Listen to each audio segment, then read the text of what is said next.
প্রিয় শিক্ষার্থীবৃন্দ, আসসালামু আলাইকুম। বর্তমান সার্বিক পরিস্থিতির কারণে আমরা সবাই যে যার বাসায় অবস্থান করছি। ফলে তোমরা তোমাদের পড়াশোনায় অনেকটা পিছিয়ে যাচ্ছ।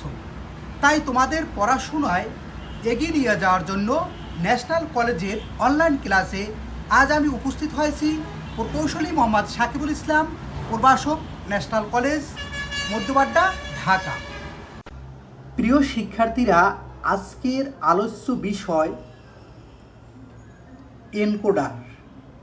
আমি তোমাদেরকে গত ক্লাসে ডিকোডার সম্পর্কে আলোচনা করেছিলাম। চেয়েছিলাম তোমাদেরকে এনকোডারও দেখাতে, কিন্তু আসলে অনেক বেশি সময় লেগেছে ডিকোডারে, তাই আর এনকোডার দেখানো হয়নি। তাই আজকে আমি তোমাদেরকে এনকোডার সম্পর্কে ধারণা দেব।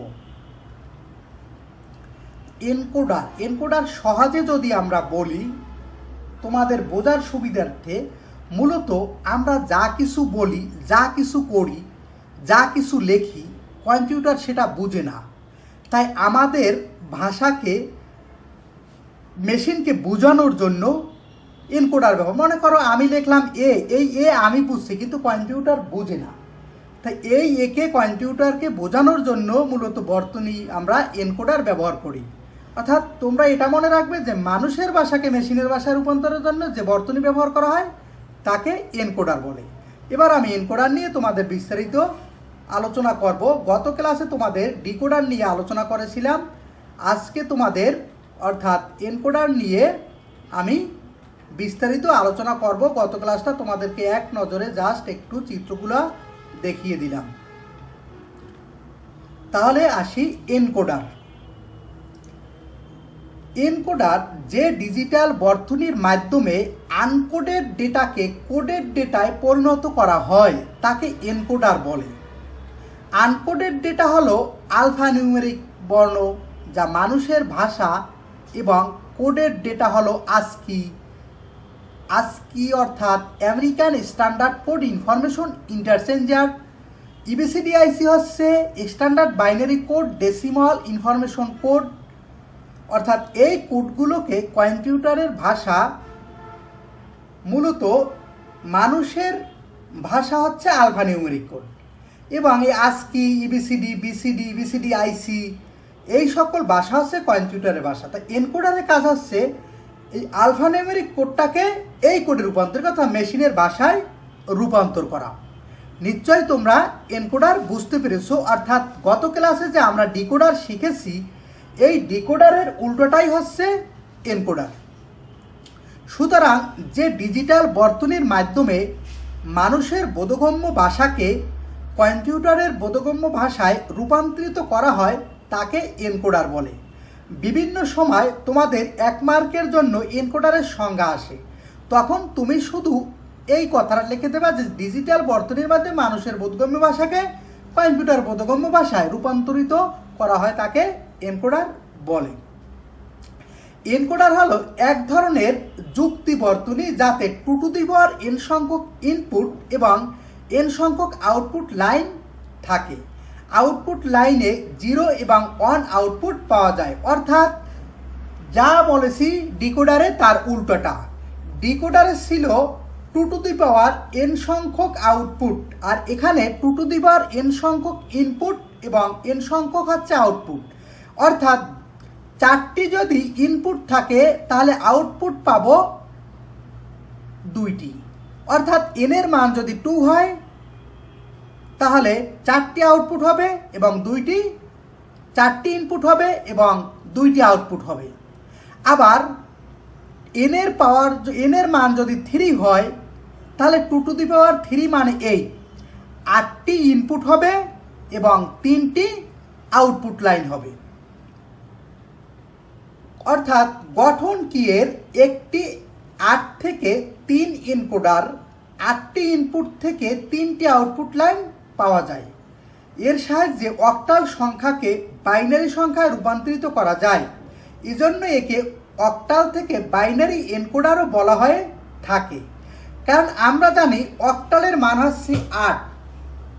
এটি যেহেতু 8 থেকে 3 এজন্য একে অক্টাল থেকে বাইনারি এনকোডারও বলা হয়ে থাকে। এনকোডারের কাজ কি? প্রিয় শিক্ষার্থীরা, এনকোডারের কাজ দেখব আমরা।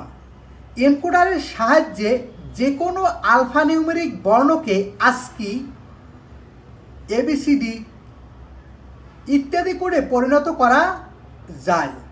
সেজন্য ইনপুট ব্যবস্থায় কিবোর্ডের সাথে এনকোডার যুক্ত থাকে, অর্থাৎ আমরা যা কিছু লেখি কিবোর্ড সেটি কোড করে। আমাদের ভাষাটা হচ্ছে আনকোডেড, কম্পিউটার ভাষাটা কোডেড। কিবোর্ডের এই এনকোডার যুক্ত থাকায় আমরা যে আনকোডেড ডেটাগুলো লেখি সেগুলো এনকোডার কোডেড করে কম্পিউটারকে বুঝিয়ে দেয়। আমরা একটি এনকোডারের সত্যক সারণী দেখব, অর্থাৎ এখানে 8 থেকে 3 লাইন এনকোডার রয়েছে। এই ট্রুথ টেবিলটা আমরা পূর্ণ করব। প্রিয় শিক্ষার্থীরা, তোমাদেরকে যদি আমি সহজে বোঝাতে চাই তাহলে ঠিক আমি সেই ডিকোডারে যেভাবে তোমাদেরকে শিখিয়েছিলাম একটা সহজ পদ্ধতি, ওই পদ্ধতিটা আমি তোমাকে একটু শিখিয়ে নেই, পরে আমি তোমাদেরকে বুঝিয়ে দেব। কি আরেকটা কথা মনে রাখবা, তোমরা এনকোডারের এভাবে একটা ডিকোডারের পেজ ছিল, ডিকোডারের পেজটা জাস্ট এভাবে উল্টিয়ে দিলে যা হতো অর্থাৎ এইটা তাই হয়েছে। ডিকোডারের ইনপুটটা হয়েছে এনকোডারের আউটপুট এবং ডিকোডারের আউটপুটটা হয়েছে এনকোডারের ইনপুট, অর্থাৎ ওটার সম্পূর্ণ উল্টোটা। তাহলে ওখানে আমি প্রথমে ছিল এইগুলো আউটপুট ডিকোডারের ক্ষেত্রে, আর এগুলো ছিল ইনপুট। এই ক্ষেত্রে আমি এগুলোকে আউটপুট আর এটা হচ্ছে ইনপুট। তাহলে ইনপুটগুলো বসার কিভাবে সহজে বসানো যায় আমি তোমাদেরকে বুঝিয়ে দেব। আগে একটু দেখে নেই, অর্থাৎ D0-তে আমি বসাবো অন।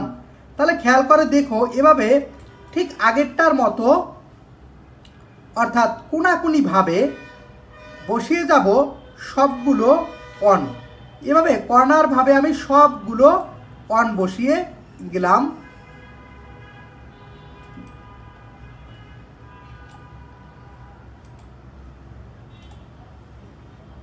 এরপরে ঠিক আউটপুটে ডিকোডারে যা ছিল তার উল্টো, অর্থাৎ ওই যে ডিকোডারের ইনপুটটা এটা আউটপুট হয়ে গেছে। তাহলে কি হবে, এখানে 4টি 0 4টি অন। আমি তোমাদেরকে প্রথমে ডিকোডার শিখিয়েছি যাতে তোমরা সহজেই এনকোডারটা বুঝে নিতে পারো। ঠিক এখানে 2টি 0 অন অন 0 0 অন অন, অর্থাৎ এটা ট্রুথ টেবিল আকার। যেই সহজ নিয়মটা রয়েছে, যেই নিয়ম অনুসারে আমরা গড়গুলো পূরণ করে ঠিক ওইভাবে আমি বসিয়ে দিলাম। Or 0 on 0 on 0 on 0 on.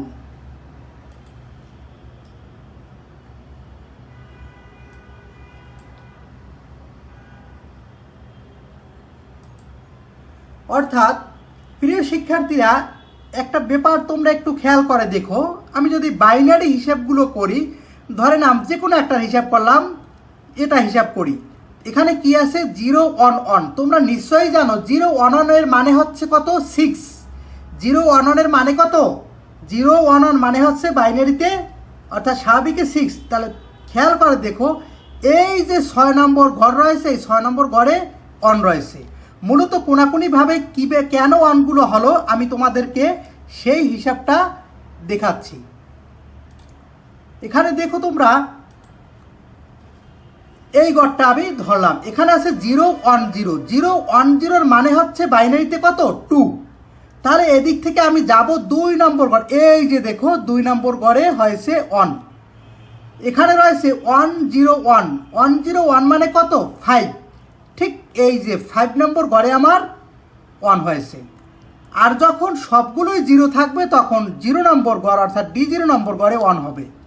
এবার দেখি এটা 11 মানে কত? 3। 11 মানে বাইনারিতে 3, এর মানে 3 নম্বর গড় কোথায় আমি খুঁজবো? এটা 4, এটা এই যে 3, অর্থাৎ এই 3 নম্বর গড়ে 1 হবে।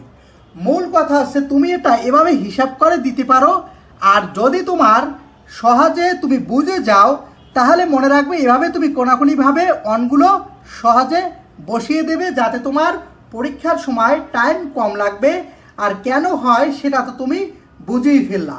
প্রিয় শিক্ষার্থীরা, এরপর ফাঁকা যতগুলো ঘর রয়েছে সবগুলো ঘরে আমি 0 বসিয়ে দেব, কারণ অর্থাৎ এগুলো ফাঁকা রাখা যাবে না।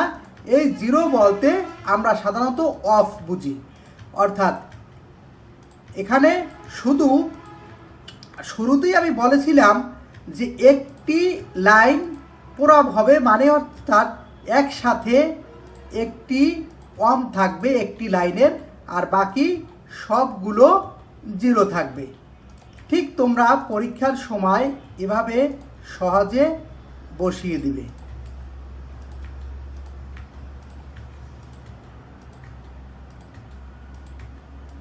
খেয়াল করে দেখবে তাড়াহুড়া করতে গিয়ে অনেক সময় 2-1টি ঘর ফাঁকা রেখে দাও। কোনো ঘর ফাঁকা রাখা যাবে না। অর্থাৎ আমি এই যে সত্যক সারণী তৈরি করলাম, অর্থাৎ এনকোডারের সত্যক সারণী তৈরি করলাম এবং 8 থেকে 3 লাইন এনকোডার। প্রিয় শিক্ষার্থীরা, সবসময় যে 8 থেকে 3 লাইন এনকোডার হবে ঠিক তা না, অর্থাৎ এখানে 4 থেকে 4 লাইন এনকোডারও হতে পারে। যখন 4 থেকে হবে তখন এখানে আমরা D0, D1, D2, D3 অর্থাৎ আমি 4টি ঘর নেব এবং এখানে নেব এক্স ওয়াই জেড ধরেছি। আমি যদি এ বিও ধরতাম তাহলে এ বি। যখন আমার বেশি, এর চেয়েও বেশি ইনপুটও হতে পারে, অর্থাৎ 16টিও আমার হতে পারে, তাহলে আমি সেক্ষেত্রে D0, D1, D2 এভাবে আমি D15 অর্থাৎ 15 পর্যন্ত আমি নিতে পারি। ঠিক এখানেও আউটপুটের ক্ষেত্রে এক্স ওয়াই জেড অথবা A B C D E F G এই পর্যন্ত আমি নিতে পারি। তোমরা সবসময় মনে রাখবে যে অর্থাৎ এই ক্ষেত্রে 2 টু দি পাওয়ার n, অর্থাৎ ইনপুট সবসময় যতগুলো থাকবে সেটা হবে প্রথম, এজন্য এটাকে 2 to the power n into nও বলা হয়। ধরে নাও প্রথমে এনকোডারে 2 টু দি পাওয়ার n, অর্থাৎ n এর পাওয়ার হচ্ছে বা n মানে হচ্ছে ধরে নিলাম 5, তাহলে 2 টু দি পাওয়ার 5 এর মানে হচ্ছে 32। সেই ক্ষেত্রে আউটপুট হবে 5টি আর ইনপুট হবে 32টি, 32। তবে তোমরা সবসময় মনে রাখবে যে তোমাদের পরীক্ষায় সর্বোচ্চ আসে 8টি ইনপুট বিশিষ্ট অথবা 2টি ইনপুট বিশিষ্ট, এর বেশি সাধারণত কখনো আসে না। তাই তোমরা শেখার জন্য, বাসায় প্র্যাকটিস করার জন্য তোমরা এভাবে বড় বড় করে সার্কিট আঁকবে, সত্যক সারণী আঁকবে এবং তোমরা শিখবে। তাহলে দেখা যায় তোমরা আর ভুলবে না। তবে তোমরা এনকোডার ডিকোডার আঁকতে গিয়ে যেই ভুলটা সবসময় করে থাকো, কখনো দাও ডিকোডারের ইনপুট 8টি, আবার কখনো দাও এনকোডারের ইনপুট 3টি। এই ভুলটা থেকে বাঁচার জন্য সহজ উপায়, তোমরা একটাকে মনে রাখবে। অর্থাৎ তুমি ডিকোডারটাই যদি মনে রাখো যে ডিকোডারে 3টি ইনপুট হয়, আউটপুট 8টি, আর যে কোনো একটা যদি তুমি মনে রাখো, 2টা মনে রাখার তোমার দরকার নেই। তুমি একটা মনে রাখলে মনে রাখবে অন্যটা হবে এর উল্টোটা, অর্থাৎ বিপরীতটা। তাহলে যদি এনকোডার মনে রাখি তাহলে এনকোডারের 8টি ইনপুট, এর মানে ডিকোডারের ইনপুট কয়টি? 3টি। অর্থাৎ এইভাবে তোমরা মনে রাখবে, মিলিয়ে ফেলবে না। আর সবসময় মনে রাখবে এনকোডারটা হচ্ছে মানুষের ভাষাকে মেশিনের ভাষায় রূপান্তর করে, মানুষের ভাষাকে মেশিনের ভাষায় এনকোডার রূপান্তর করে। অর্থাৎ এই ছকটা আমরা শিখলাম। এতক্ষণে আমি তোমাদেরকে একটু সুন্দর করে যদি দেখাতে চাই তাহলে দেখো, এখানে আমি এই অনগুলোকে তোমাদের বোঝার সুবিধার্থে এখানে একটু কালার করে দিয়েছি। তোমরা যখন পরীক্ষায় আসবে সহজে তুমি D0-তে অন বসিয়ে এভাবে কোনাকুনিভাবে, যেটাকে বলি আমরা সিঁড়ি আকারে যদি বলি, যেভাবেই তুমি মনে রাখতে পারো এভাবে সবগুলো অন বসিয়ে বাকি সবগুলো 0 বসিয়ে দেবে। আর এখানে XYZ এর ক্ষেত্রে এক্সে 4টা 0, এরপরে 4টা 1, 2টা 0, 2টা 1, 1টা 0, 1টা 1, এইভাবে তুমি করবে। প্রিয় শিক্ষার্থীরা, আমরা এবার সত্যক সারণী থেকে কিভাবে আউটপুট বের করা হয় সেটা দেখব। অর্থাৎ আমি একটি এনকোডারের এই XYZ এর আউটপুটগুলো এবার বের করব। প্রিয় শিক্ষার্থীরা, তোমরা মনে রাখবে আউটপুট সবসময় অন যেটা আমি সেটা নেব। অর্থাৎ যেটা আমার 0 হইল সেটা কিন্তু আমি আউটপুট হিসাবে নেব না সকল ক্ষেত্রেই। অর্থাৎ এই নিয়মই আমরা সাধারণত ব্যবহার করি। অর্থাৎ যেটা আমার অন সেটা ধরলাম। তাহলে প্রথমে আমরা শুরুতে যাই X।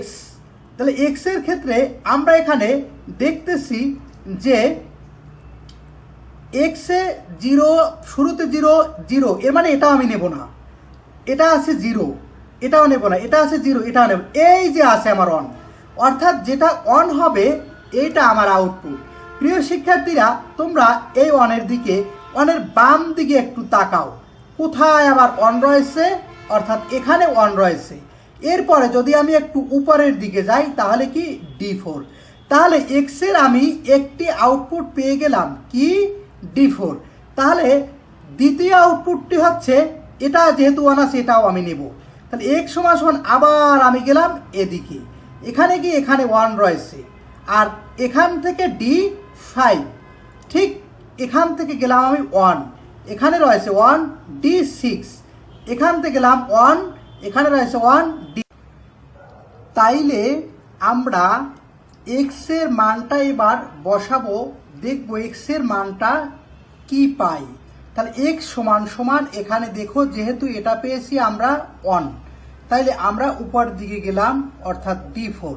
তাহলে X এর প্রথম 0গুলো তো আমি নিলাম না, যেহেতু 1 নিলাম, এখানে D4, এজন্য X সমান D4। এরপর যেহেতু নিচ থেকে আমি নিলাম 1, এজন্য দিব আমি প্লাস, অর্থাৎ অর। যখন আমি নিচে নেব তখন দেব অর চিহ্ন, আর যদি পাশাপাশি কখনো নেই তখন দেব গুণ চিহ্ন। এরপরে আমি এখান থেকে নিলাম এই 1, এখানে আমার রয়েছে 1, ঠিক উপরের দিকে যদি আমি তাকাই D5, এই যে আমি লিখেছি D5। এরপরে আমি এই 1, অর্থাৎ উপরের দুটো নিলাম, এখানে রয়েছে 1, ঠিক উপরের দিকে তাকাই D6, এখানে রয়েছে আমার 1, ঠিক এখানে D7। অর্থাৎ আমি X এর মান, তোমরা ডিসপ্লেতে যা দেখছো হচ্ছে X সমান D4 plus D5 plus D6 plus D7। অর্থাৎ এই প্লাস চিহ্নগুলো হচ্ছে মূলত অর। আমরা এখানে প্লাস হিসেবে তোমাদেরকে বোঝানোর জন্য সহজে বলতেছি। এরপর ঠিক আমি Y এর মানটা বের করব। প্রিয় শিক্ষার্থীরা, তোমরা ঠিক আমি X এর মানটা যেভাবে বের করেছি তেমন করেই আমি Y এর মানটা বের করব। একটু তাকাও, যদি দেখো এখানে Y শুরুতে রয়েছে 0, এরপরটাও 0, অর্থাৎ যেটা 0 আমি এই মানটা নিব না। এখানে আমি পেয়েছি এসে 1, ঠিক যখনই এখানে 1 পেয়েছি আমি বাম দিকে যাব, গিয়ে দেখব কোথায় আবার 1 আছে, এখানে আমার রয়েছে 1। এরপর আমি দেখব এর উপরে আমার কি রয়েছে D2। এর মানে Y এর প্রথম মানটা হচ্ছে D2, আমি প্রথম মানটা পেয়ে গেলাম। এরপরে আমি আবার কোথায় 1 আছে, এই যে, আবার এখান থেকে আমি যাব কোথায় 1 আছে, এখানে। এরপর আমি উপরে যাব D3, এর মানে Y এর দ্বিতীয় মানটা আমি পেয়েছি D3। এরপর এটা 0 রয়েছে, এই মানটা আমি নেব না, এই 0 রয়েছে এই মানটা নেব না, এই যে 1 পেয়েছি। এরপর আমি দেখব আবার কোথায় এর অর্থাৎ ইনপুট লাইনে 1 রয়েছে, এই যে 1 রয়েছে কোথায় D6, এর মানে তৃতীয় মানটা হচ্ছে প্লাস D6, ওয়াই এর সর্বশেষ মানটা হচ্ছে 1, অর্থাৎ এই যে এখানে ইনপুটে কোথায় 1 রয়েছে সেটা খুঁজলাম D7 এ 1, এর মানে আমি ওয়াই এর মান পেয়ে গেলাম। একটু দেখো ওয়াই সমান সমান, অর্থাৎ এই যে D2, এরপর নিচে লাইন দিয়ে নিলাম তাই প্লাস, এরপর এই যে D3, তারপর নিচে লাইন নিলাম প্লাস, এখানে নাই আর নেই, এখান থেকে নিলাম D6, এই যে D6 নিচ থেকে আটলাম এই জন্য যোগ, এখান থেকে নিলাম D7, এই যে আমরা পেয়ে গেছি। অর্থাৎ আমি 8 থেকে 3 লাইন এনকোডারের এক্স এবং ওয়াই এর মান পেয়ে গেছি। প্রিয় শিক্ষার্থীরা, আমরা এবার বের করব জেটের মান। ঠিক এক্স ওয়াই এর মান যেভাবে বের করেছি ঠিক তেমন করেই আমি জেটের মানটা বের করব। তাহলে একটু এখানে খেয়াল করে দেখো, জেটের শুরুতে রয়েছে 0, যেহেতু যেটা 0 এই মানটা আমি নিব না, অর্থাৎ এখান থেকে দ্বিতীয়টা রয়েছে দ্বিতীয় রো অর্থাৎ 1, এরপর আমি যাব এদিকে দেখব কোথায় ইনপুটে 1 রয়েছে, এই যে আমি 1 পেয়েছি, এরপরে দেখবে 1 এর উপরে কি আছে D1, অর্থাৎ আমার জেটের প্রথম মানটা হচ্ছে D1, এরপর আমি দ্বিতীয় মান খুঁজব, এটা 0 যেহেতু এটা আমি নেব না, এরপরে এইখানে রয়েছে 1, এবার ঠিক বাম দিকে ইনপুট লাইনে যাব, এখানে আমি দেখেছি রয়েছে 1, ঠিক এর উপরে কি আছে D3, এর মানে জেটের দ্বিতীয় মানটা আমি পেলাম D3, এরপর এটা নিব না, আবার এই 1 নিব, এখানে রয়েছে 1 তাই এখানে রয়েছে D5, তাহলে তৃতীয় মান হচ্ছে D5, এরপর জেটের সর্বশেষ 1, এখানে রয়েছে ইনপুটে D7, তাহলে আমার 4টা মান পেয়ে গেছে। এবার আমরা দেখি অর্থাৎ কিভাবে আমরা জেটের মানটা পেলাম। এই যে D1, এই যে D3, এই যে D5, এই যে এখানে কি দেখা যায় D7, অর্থাৎ D7। প্রিয় শিক্ষার্থীরা, আমরা দেখলাম যে একটি 8 থেকে 3 লাইনের এনকোডারের লজিক ফাংশন কিভাবে বের করতে হয়, এবং আমাদের এই লজিক ফাংশনটা বের করা খুবই জরুরি, কারণ আমরা এই লজিক ফাংশনের মাধ্যমেই সার্কিট ডায়াগ্রাম তৈরি করব। তাহলে আমি তোমাদেরকে এনকোডারে প্রথম শিখালাম যে সত্যক সারণীটা কিভাবে আঁকে, অর্থাৎ D0 থেকে কোড়াকুনি 1 দিয়ে যাবে, এখানে 4টা 0 4টা 1 2টা 0, সত্যক সারণী তোমরা পারলে। এরপরে কিভাবে আউটপুটটা বের করতে হয়, অর্থাৎ আউটপুটটা আশা করি তোমরা বের করেছো এবং পারবে দেখলে। এরপরে হচ্ছে আমি এবার তোমাদের সার্কিট ডায়াগ্রাম দেখাবো, অর্থাৎ এই লজিক ফাংশন থেকে কিভাবে তোমরা একটি লজিক ডায়াগ্রাম আঁকবে। তোমরা অনেকেই এটাকে খুব কঠিন ভাবো, আসলে এটা খুবই সহজ।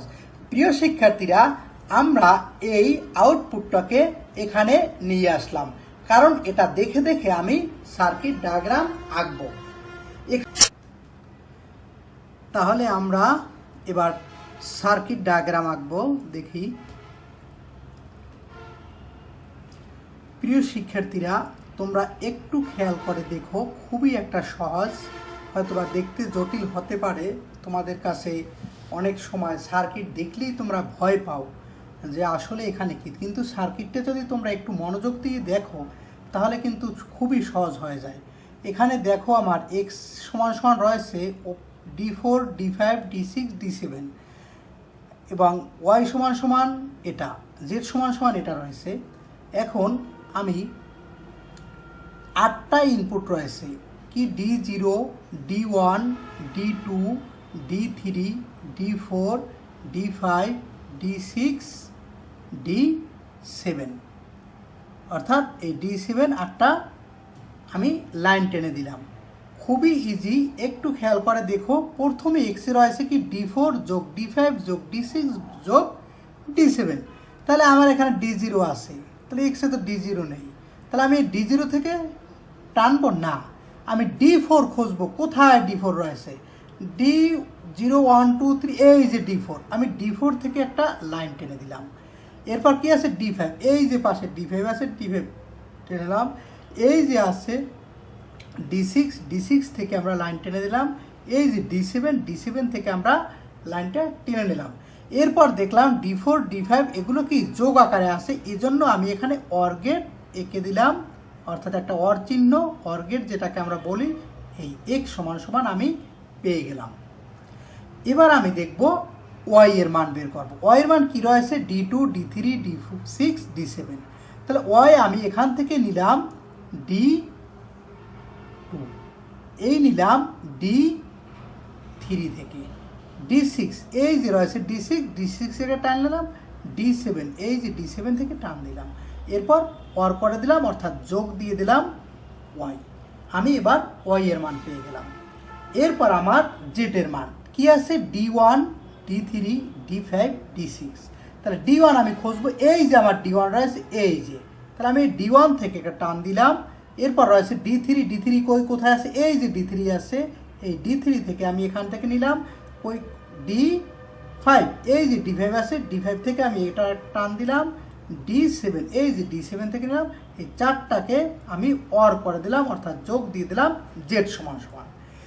প্রিয় শিক্ষার্থীরা, এবার তোমরা একটি এনকোডারের সার্কিট ডায়াগ্রাম, সত্যক সারণী, কাজ, এর গঠন সম্পর্কে তোমরা জানতে পারলা। তোমরা পরীক্ষায় অবশ্যই বিভিন্ন সময় এনকোডার ডিকোডার যে কোনো প্রশ্ন আসতে পারে, অর্থাৎ এর ইনপুট সংখ্যা এবং আউটপুট সংখ্যা দেখে তোমরা এটাকে বুঝবে কোনটা এনকোডার এবং কোনটা ডিকোডার। তাইলে আজকে এ পর্যন্তই। সবাই ভালো থাকবে, আমার জন্য দোয়া করবে, আমাদের ন্যাশনাল কলেজের সকল শিক্ষকদের জন্য দোয়া করবে। আর অবশ্যই ক্লাসগুলো তোমরা নিয়মিত চর্চা করবে এবং একটু একটু করে দেখবে, খাতায় প্র্যাকটিস করবে।